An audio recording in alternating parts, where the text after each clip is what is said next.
viewers, this is Tamanna from Choice Legacy. Hope you guys are doing well. এই সামারের সবচেয়ে বড় সমস্যা হচ্ছে মেকআপ গলে যাওয়া, আর তাই আজকের ভিডিওতে আমি নিয়ে এসেছি একটি বেস টিউটোরিয়াল।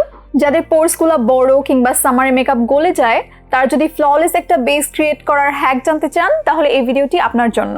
আশা করি আজকের এই ভিডিও দেখার পর একটা পারফেক্ট বেস কিভাবে ক্রিয়েট করতে হয় সেটা নিয়ে আর কোনো কনফিউশন থাকবে না।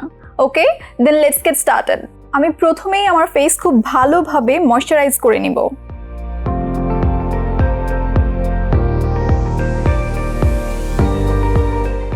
আমি একটি সিলিকন বেস প্রাইমার অ্যাপ্লাই করব যাতে আমার পোর্সগুলো কভার হয়ে যায়।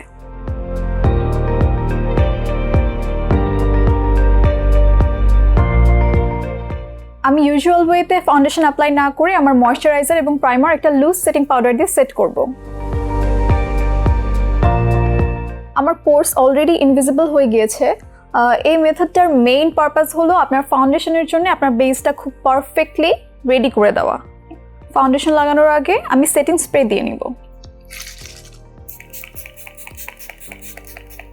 ফাউন্ডেশন অ্যাপ্লাই করার জন্য আমার বেসটা এখন একদম পারফেক্টলি রেডি। এখন আমি আমার পছন্দ মতো একটা ফাউন্ডেশন অ্যাপ্লাই করে নিব।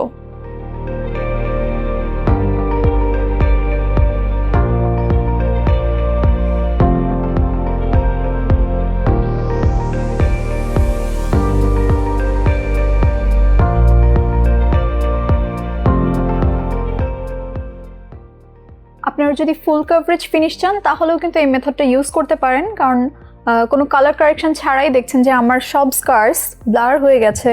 খুব ভালো একটা কভারেজ দিয়েছে কোনো কালার কারেকশন ছাড়াই। আমি আবারও একটি ট্রান্সলুসেন্ট সেটিংস পাউডার দিয়ে আমার ফাউন্ডেশন সেট করে নিব। এই মেথডের জন্য ট্রান্সলুসেন্ট পাউডারই হচ্ছে বেস্ট, কারণ ট্রান্সলুসেন্ট পাউডার যতবারই রিঅ্যাপ্লাই করা হোক এটা কি করেন আপনার মেকআপকে।